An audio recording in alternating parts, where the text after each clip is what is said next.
Pour démarrer notre émission aujourd'hui, Dr Miloud Chenoufi a bien analysé la décision du président Saïed de geler les activités du Parlement, limoger le chef du gouvernement et 2 autres ministres. Est-ce que l'on peut dire que le 25 juillet dernier, le train de la démocratie a déraillé en Tunisie?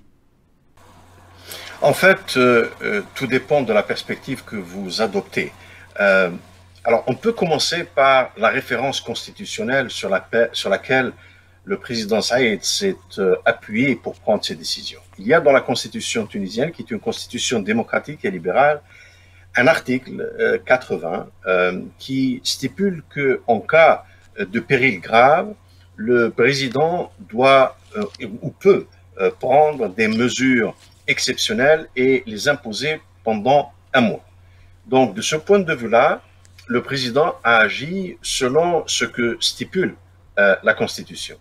Il se trouve cependant que ce même article 80 indique aussi que le président doit consulter à la fois le chef du gouvernement et le président du Parlement avant d'agir. Or, les mesures que M. Saïed a prises étaient destinées contre à la fois le chef du gouvernement et le président. Donc, il y a une différence d'appréciation selon que vous vous installiez dans la perspective du président ou dans la perspective de ses adversaires qui, eux, ont qualifié son acte au début de coup d'État. C'est plus le cas aujourd'hui, mais ils l'ont qualifié de coup d'État. Donc, ce qu'il faut trouver, c'est plutôt l'explication politique de ce qui s'est produit. Trouver une explication politique sera extrêmement difficile dans la mesure où chaque camp aura son interprétation de la décision du 25 juillet. En parlant de conflit entre le Parlement et le président tunisien, Dr Chenoufi, ne faudrait-il pas évoquer ici l'inexistence jusqu'à présent de la Cour constitutionnelle prévue par la Constitution adoptée en 2014?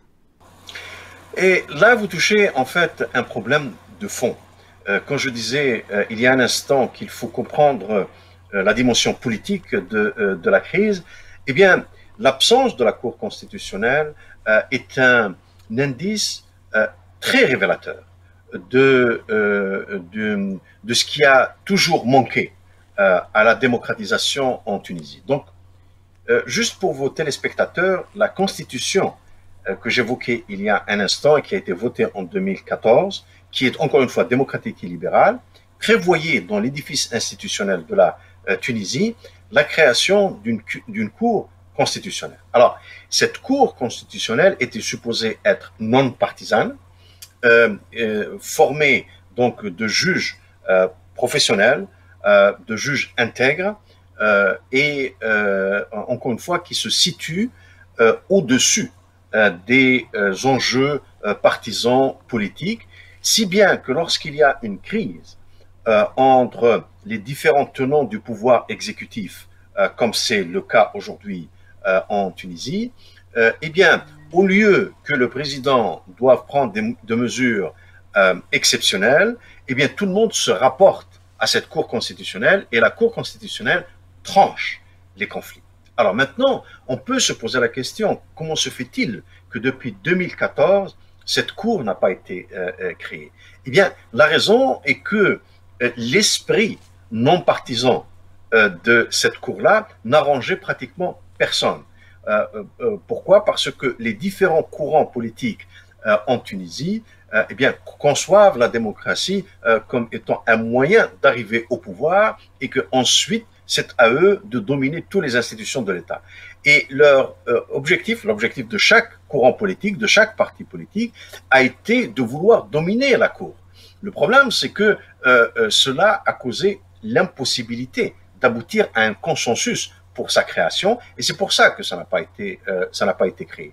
Et là, nous touchons du doigt le fond du problème, comme je l'ai dit, et qui relève de la culture politique qui ne s'est pas encore hissée au niveau des exigences d'un système authentiquement démocratique. Donc, tant et aussi longtemps que les partis politiques comprendront que le pouvoir signifie soit le prestige, soit la domination, soit la recherche de l'application d'un projet idéologique, et ça s'applique à tous les partis politiques en Tunisie, tant et aussi longtemps que la culture est limitée à cette conception du pouvoir et non pas à la conception authentiquement démocratique qui veut que on arrive au pouvoir, on lutte pour arriver au pouvoir afin de servir la population, c'est-à-dire fournir des services administratifs compétents, c'est-à-dire organiser une économie qui permet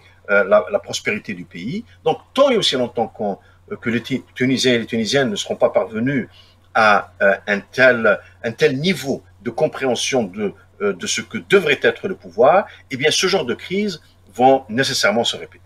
Docteur Miloud Chenofi, nous allons rester sur le même sujet, c'est-à-dire les rapports conflictuels entre les différents pouvoirs en Tunisie. À rappeler qu'en 10 ans, la Tunisie a connu 10 chefs de gouvernement. Est-ce qu'il ne faudrait pas imputer toutes ces difficultés, docteur Chenofi, à la composition, je dirais, bicéphale de l'exécutif dans ce pays? Alors, en fait, donc vous avez raison de souligner que le pouvoir exécutif est divisé entre le président et le gouvernement. C'est un système qui est quasi présidentiel, donc il ne l'est pas dans l'absolu, et nous voyons aujourd'hui les limites de cela. En fait, le système qui a été choisi après la révolution de 2011, bien sûr, on voulait créer un système politique qui ne ressemble pas au système qu'il y avait avant. Qui était un système autoritaire, etc., et qui était présidentiel, un système présidentiel. Donc, on voulait quelque chose de différent. Alors, certains voulaient un système carrément parlementaire, et le consensus... Et presque à la française, hein? Le système actuel, oui, il est pratiquement calqué sur le modèle français.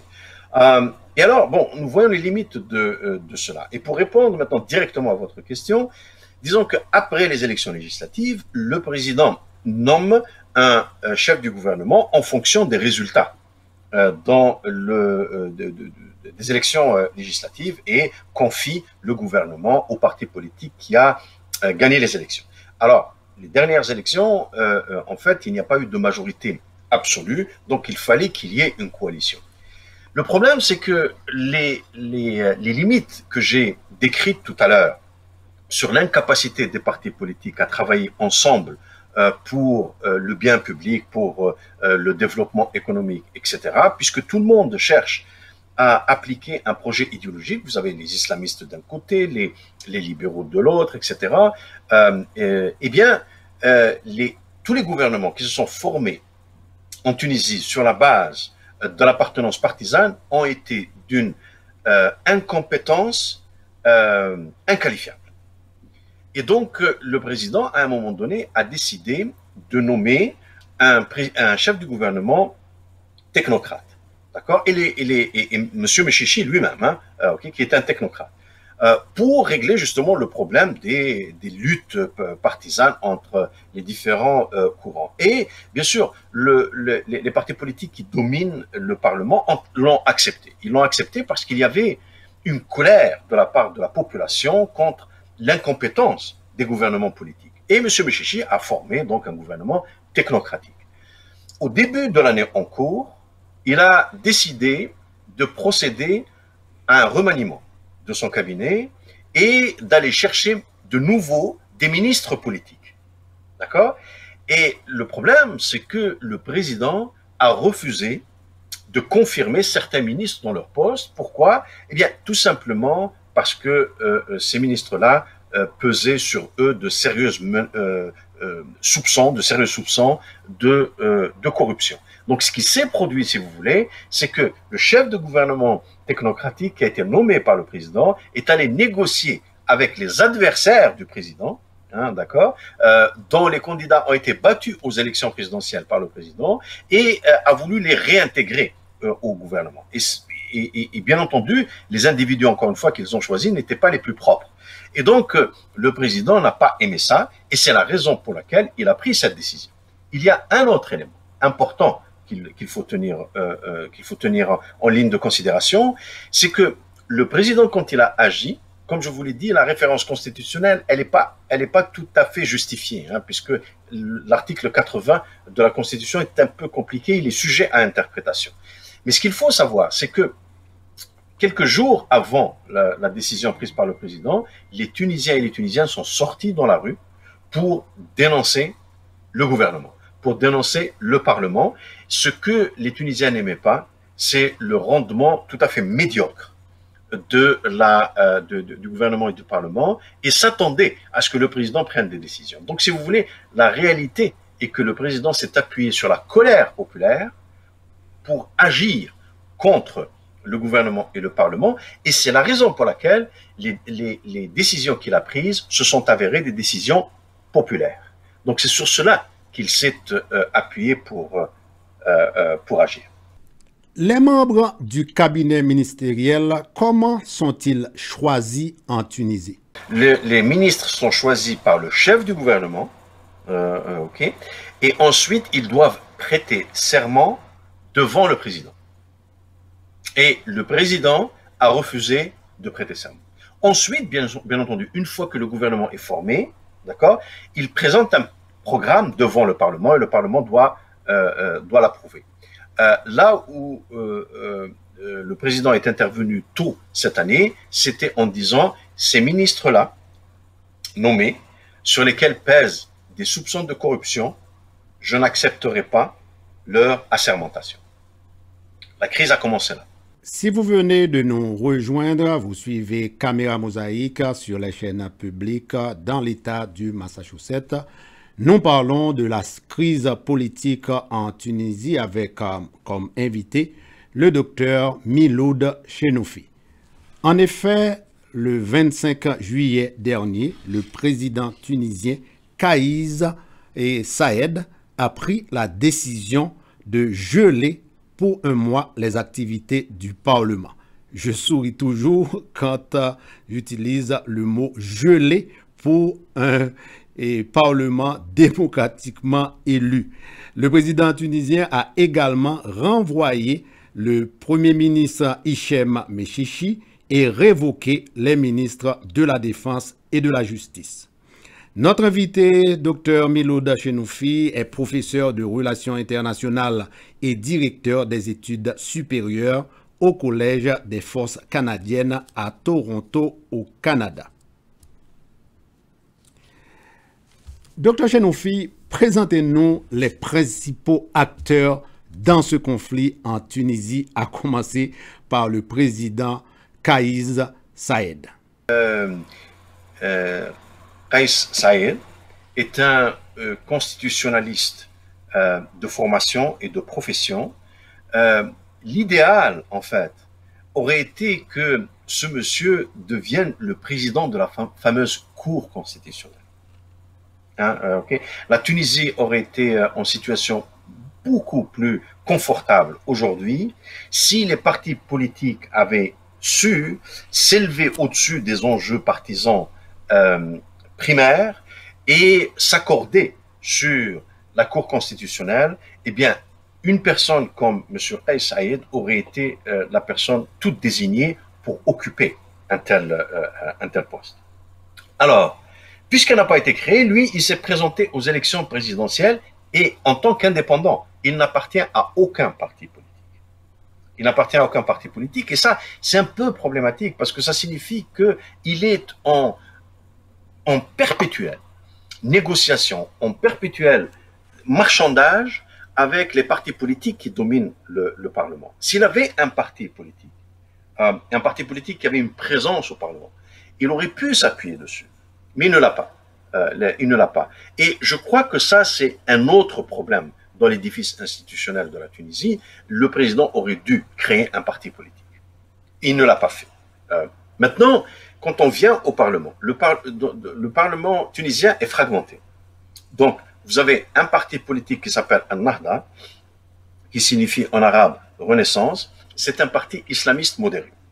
Alors, bien sûr, comme tous les partis religieux, c'est un parti qui incarne un mouvement doctrinaire, donc qui ont une vision qui est assez totalitaire de la société et de l'État, et donc pour eux, l'État n'est juste que le vecteur pour la mise en œuvre d'un projet idéologique qui porte beaucoup plus sur les mœurs que sur la gestion de l'administration publique, la fourniture de services, la régulation de l'économie, etc., etc. Tout cela ne les intéresse pas. Tout ce qui les intéresse, c'est le pouvoir pour mettre en œuvre un système étatique qui contrôle la vie des gens, sur le plan des mœurs principalement. Et donc voilà pourquoi lorsqu'ils sont au gouvernement, ils sont d'une incompétence, comme je vous l'ai dit, assez inqualifiable. Vous avez ensuite des partis de gauche, des partis modernistes, des partis du centre, qui sont aussi, à leur tour, opposés aux islamistes. Hein, d'accord? Donc le Parlement est très polarisé sur les questions idéologiques, et donc pour eux, le pouvoir, c'est juste une manière d'empêcher le parti religieux d'imposer à la société tunisienne donc un projet idéologique qui n'est pas accepté par tout le monde. Et eux aussi n'ont jamais réfléchi à la nécessité de développer des compétences et des habiletés de gestion de telle sorte que lorsqu'ils arrivent au pouvoir, eh bien, c'est ce qu'ils mettent à la tête de leurs priorités. Malheureusement, ce n'est pas ça qui s'est produit.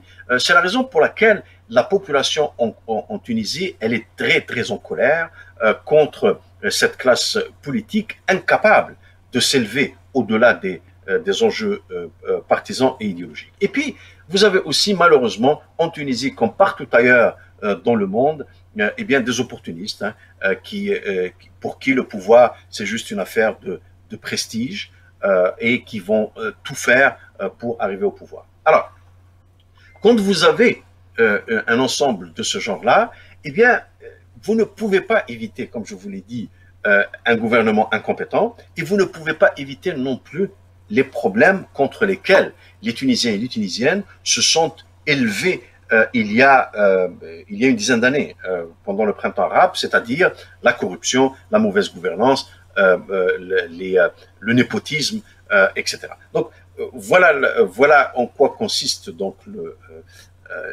les différents centres de pouvoir en Tunisie. Merci, Dr Chenoufi, pour ces précisions. Pour respecter le délai de 30 jours prévu par la Constitution, le président Saïed n'a que 2 semaines pour renverser la vapeur. Pourra-t-il à la fois remettre sur les rails les institutions démocratiques et calmer la colère de la rue? En un mot, Dr Chenoufi, qu'est-ce qui va se passer dans les prochains jours, dans les prochaines semaines en Tunisie? Alors ça, c'est une question très très importante. Hein. On attend toujours sa feuille de route, hein, parce que c'est ce qu'il a promis. Il a promis de former un gouvernement et de produire une feuille de route. Alors, c'est très difficile de prédire ce qui va se produire. Par contre, on peut dire ceci. La greffe démocratique a pris et a bien pris en Tunisie. C'est-à-dire que le président, peu importe ce qu'il décide, il courra à sa perte s'il agit en dehors des paramètres démocratiques. Et les paramètres démocratiques signifient un retour aux élections et un parlement élu. On ose, en tout cas de mon point de vue, j'ose espérer que le président va créer un parti politique. Parce qu'il peut d'ailleurs profiter de la popularité qui est la sienne aujourd'hui, et que cette popularité se projette sur le parti politique qu'il va créer et qui va nécessairement avoir de bons résultats au Parlement. J'espère que c'est ce qu'il va décider de faire en parallèle avec un retour à la légalité. Alors, en Tunisie, il faut savoir une chose. Les véritables forces porteuses du projet démocratique ne sont pas nécessairement les partis politiques. Les partis politiques ont profité de cela. Mais les véritables porteurs du projet démocratique en Tunisie, ce sont les organisations de la société civile. C'est un pays où la centrale syndicale est très puissante. Vous avez aussi un mouvement des femmes qui est très puissant. Vous avez aussi les organisations de défense des droits humains, des libertés fondamentales qui sont aussi très présentes. Et d'ailleurs, c'est à eux qu'on a accordé le prix Nobel de la paix en 2016 parce qu'ils ont évité en fait la catastrophe à la Tunisie, et c'est grâce à eux que la fameuse constitution démocratique et libérale a été adoptée en 2014, parce que les partis politiques s'entretuaient dans l'Assemblée constituante et n'arrivaient pas à aboutir à un texte final. C'est la société civile qui a organisé la rue, qui est descendue et qui a imposé donc que la constitution soit adoptée. Et donc, le président tunisien aujourd'hui doit tenir compte du fait que il a une fenêtre d'opportunité tant et aussi longtemps que ces organisations-là adoptent une position neutre. Et pour le moment, ils sont neutres. Ils ont dit on va voir la feuille de route et on verra. Mais si ces organisations-là ne sont pas tout à fait d'accord avec son orientation, je crois qu'il sera dans une situation extrêmement difficile. Donc, il est nécessaire, je crois, pour lui d'agir rapidement et d'agir intelligemment pour un retour aux institutions, mais un retour qui garantit une certaine stabilité. Je sais que c'est difficile parce que la prise de conscience dont je parlais tout à l'heure, de la nécessité d'une culture politique qui se hisse au-dessus des enjeux partisans, n'est pas facile à réaliser. Mais il n'y a pas d'autre solution, c'est la seule. Se mettre au-dessus des intérêts partisans en politique n'est pas aussi facile, même dans les démocraties les plus anciennes. Remarquez ce qui se passe actuellement aux États-Unis pour une simple question de port du masque. Docteur Chenoufi, le président Saïed peut-il passer du gel des activités du Parlement à sa dissolution pure et simple? Peut-il donc organiser des élections législatives anticipées? En fait, le fait qu'il puisse prendre des décisions exceptionnelles, il importe peu que la Constitution, par ailleurs, l'autorise à le faire ou pas. De fait, il peut le faire constitutionnellement. Et c'est exactement ce qui s'est produit. Mais comme j'ai essayé de l'expliquer, le problème est bien plus compliqué qu'une controverse sur l'interprétation du texte constitutionnel. Hein.